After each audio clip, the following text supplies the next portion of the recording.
ചേട്ടാ കഴിക്കാനായിട്ട് black forest കേക്കാ. അത് ഞാൻ രാവിലെ കഴിച്ചു. നീ കഴിച്ചിട്ട് അപ്പൊ എനിക്കാ ബ്ലാക്ക് ഫോറസ്റ്റ് കേക്ക്. ഇപ്പൊ ഇത് കഴിയും. എനിക്കിത് വേണ്ട, എനിക്ക് ബ്ലാക്ക് ഫോറസ്റ്റ് കേക്ക് കഴിക്കണതിന് വാശിയുണ്ടോ?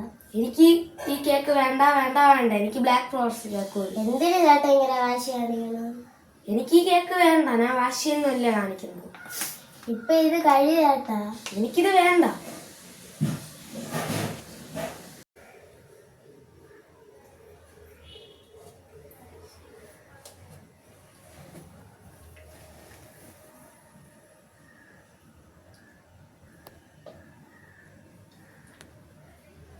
ചേട്ടാ എന്തിനാ 2 വട്ടം കുടിച്ചു? ഞാൻ 1 വട്ടമല്ലേ കുടിച്ചോളൂ.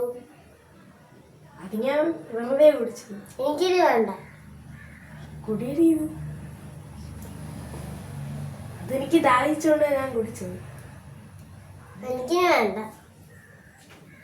ഞാൻ വെറുതെ കുടിച്ചത്. ഇത് കുടി.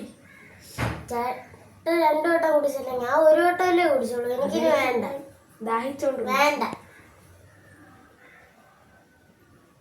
എടുത്ത് ദൂരെ ഞാൻ വെറുതെ ഇത് കുടിച്ചത്. ഞാൻ കുടിക്കും പോലെ കാണിച്ചതെയാണോ? കുടിച്ചതെന്നില്ല. ഇല്ല, എനിക്കിത് വേണ്ട. വാശി എനിക്ക് അത് കുടിയടി. വേണ്ട, ഞാൻ വാശിയൊന്നുമല്ല കാണിക്കുന്നത്. വാശി എനിക്കത് കുടി. ഇല്ല, എനിക്ക് വേണ്ട. ഞാൻ വെറുതെ കാണിച്ചത്, ഞാൻ അതിൽ കുടിച്ചതെന്നില്ല. ഇല്ല, എനിക്കിത് വേണ്ട.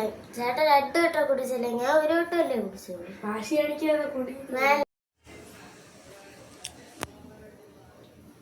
എന്തിനാണ് നീ വാശി കാണിച്ചത്? അങ്ങനെ വാശി കാണിക്കാമോ? അവന് ദാഹിച്ചത് കൊണ്ടല്ലേ അവൻ വെള്ളം കുടിച്ചത്. എല്ലാ കാര്യങ്ങൾക്കും വാശി പാടില്ല. ചില വാശി കൊണ്ട് ആരും ഒന്നും നേടാറുമില്ല. സ്നേഹത്തോടെ പോകണം. അവന് ദാഹിച്ചത് കൊണ്ട് കുടിച്ചത്, അതിന് വാശി കാണിച്ച് പണങ്ങി നിൽക്കുകയല്ല വേണ്ടത്. വേണമെങ്കിൽ പിന്നീട് വാങ്ങി കുടിക്കുക.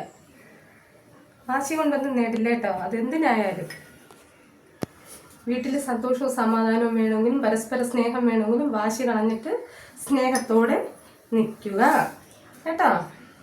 ഇനി വാശി കാണിക്കുമോ? പാടില്ല കേട്ടോ. 2 പേരും കേട്ടല്ലോ.